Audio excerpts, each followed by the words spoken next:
Do we have the light? Hitting the hair. All right. What a day yesterday.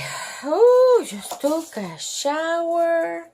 Warm shower. It was nice. So, how is school? Have you gotten any tests yet? Exámenes, tareas. I used to love it all except the test. So, I was thinking, in between homework, Shipwrecked by Junie B Jones. Let's see what this is about. It's a shipwreck. It has 10 chapters. So, chapter 1 says, breathing germs. Breathing germs. Okay. Friday. Dear first grade journal. Today is the end of the week. Mr. Scary is taking attendance. Attendance is the school word for who isn't here today. There are lots of children out sick in room 1. I'm going to count them. I think I will be back in a minute. Okay, here's a teensy problem I just ran into, because how can I count the people who aren't here? On account of they didn't show up, apparently. Taking attendance is harder than it looks. From Junie B, first grader. I put down my pencil to think about this situation. Only I didn't even have time to concentrate hardly, because all of a sudden there was a noise on the other side of the room. I turned my head to look, and splatto! A boy named Roger threw up on the floor. Oh, it was the disgustingest thing I ever saw. Also, the air did not smell delightful. I quick held my nose and closed my eyes. Only too bad for me, 'cause my dummy bunny eyes have a brain of their own. They kept on sneaking peeks of the splatto. It was Cheerios, I believe. Finally, I put my head on my desk and I covered up with my arms. Only just then, more trouble happened. It's called a boy named Sheldon. Couldn't stand the splatto, so he jumped up from his chair. He ran outside, straight out of the room. And that was a surprise, I tell you. Mr. Scary ran after him. He brought Sheldon back in a jiffy. Then he quick called the school nurse, Miss Wheeler, on the phone. And he told her that we needed her help right now. Hurry, he said, fast. And so Miss Wheeler zoomed to room 1 as fast as a speedy rocket. Oof. And then she hurried over to Roger. She talked to him in a calmly voice. She said everything is going to be okay. Roger hung his head real embarrassed. I felt sorry for that guy. Also, he was making me ill. Finally, Miss Wheeler helped him get up from his chair, and she held his hand. She took him to her office. Poor guy. After that, room 1 couldn't do any work on account of how do you do work with splatto on the floor. Only hooray, hooray, because pretty soon our janitor named Gus Baloney, I think it's Baloney, I don't know, came rushing through the door. I jumped right up when I saw him. Gus Baloney, it's me, it's Junie B Jones, I holler out. Roger threw up, and she just threw up on the She just want to say the story. Oh my gosh. Gus Baloney winked at me. Then he went straight to Roger's desk. Oh, I hate throw up. He took out his important janitor equipment. He sprinkled powder all over the splatto. And wowie, wow, wow. That stuff swept up like a miracle. We couldn't believe our eyeballs. Whoa, said my friend Lenny. See, wow, said my other friend Jose. The powder is like magic. I sniffed the air. Yes, it is like magic, Jose said. Plus now it smells lemony fresh in here. Other children sniffed too. It does smell lemony fresh, said a girl named Shirley. I wish I had some of that stuff for my mother. Oh my God. Oh, okay. I thought she was smelly. She loves to clean up messes. Oh, gee. Mine does too, said my bestest friend named Herbert. Then all of a sudden, Herb sprang out of his seat very excited. Wait, hold it. My mother's birthday is on Sunday, he said. So that's what I'll get her. I'll get her a tub of that magic powder. Oh my gosh. What's the name of it, Mr. Valoni, huh? What is it called? What is it called?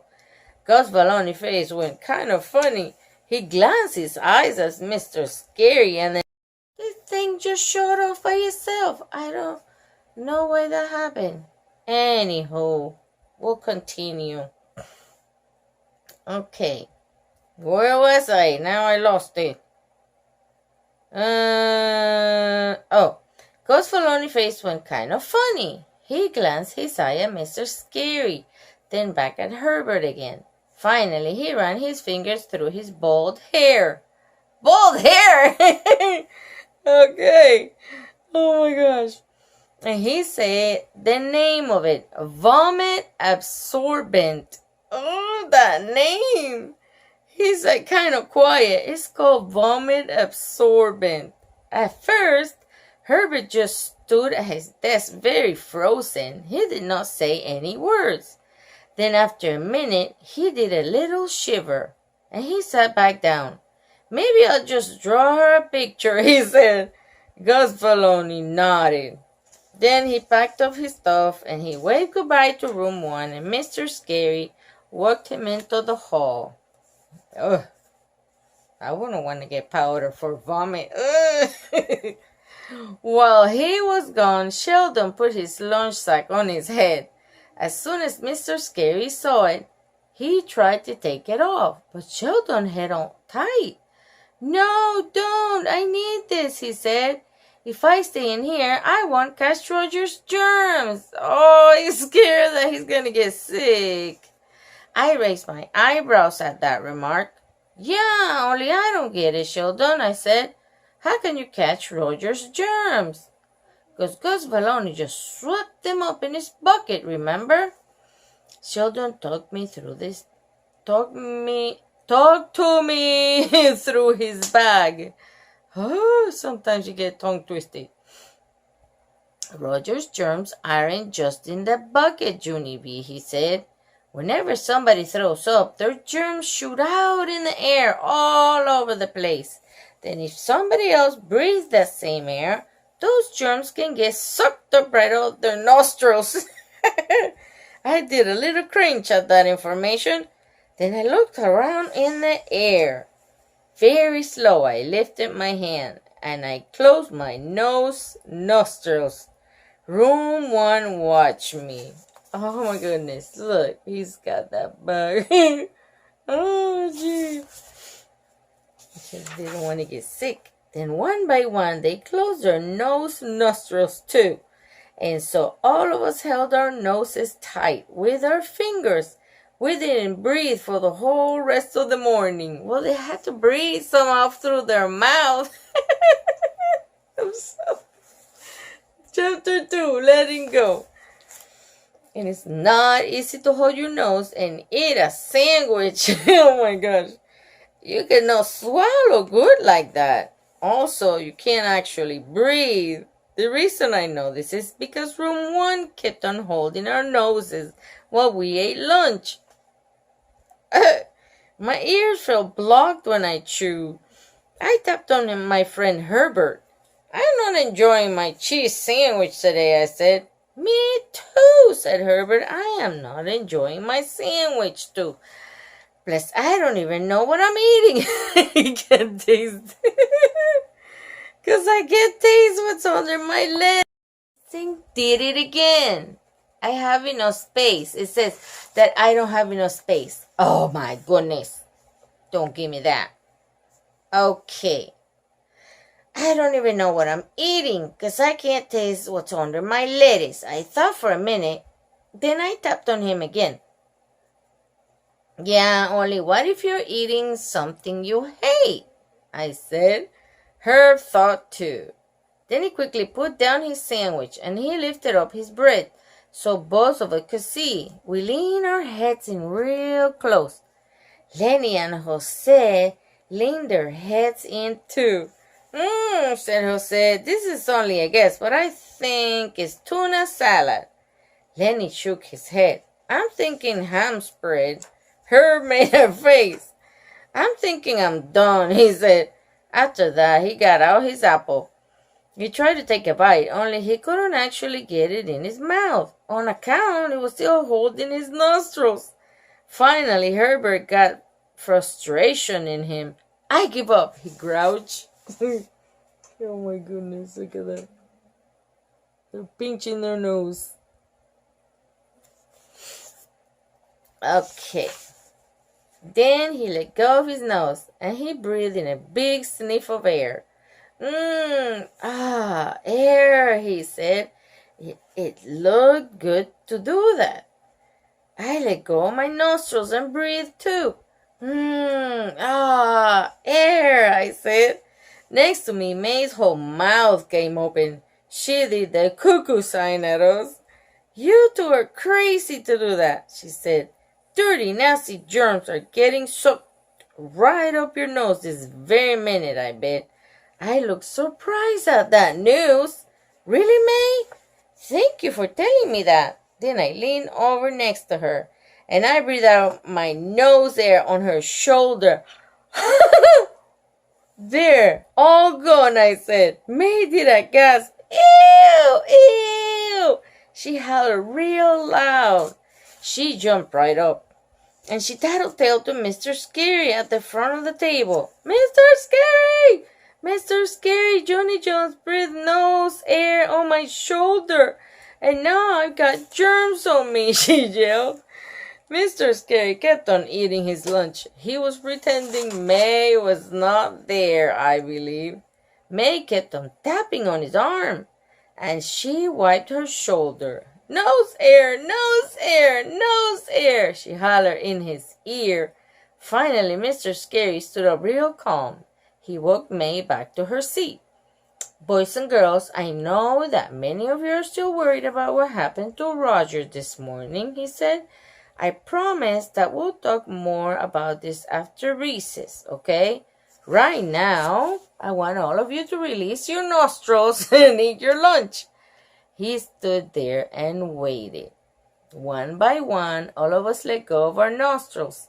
Only not Sheldon. Instead, Sheldon dug his head under the lunch table.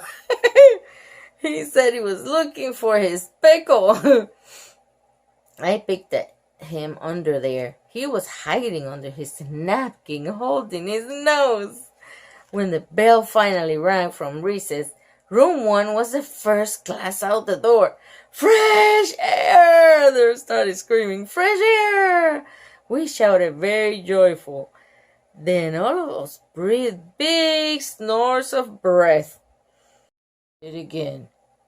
Because Roger couldn't have shut his germs all the way outside. Probably. After that, we skipped and jumped and clapped and played. Except not for Sheldon, and not May. Sheldon sat down and held his nostrils some more. May went to the water fountain and washed her shoulder. I'm going to stop and see what's going on. Why does this thing keep stopping? It doesn't make any sense. I have enough memory to record. So, let me go do that and see what I can do to help this. Be right back.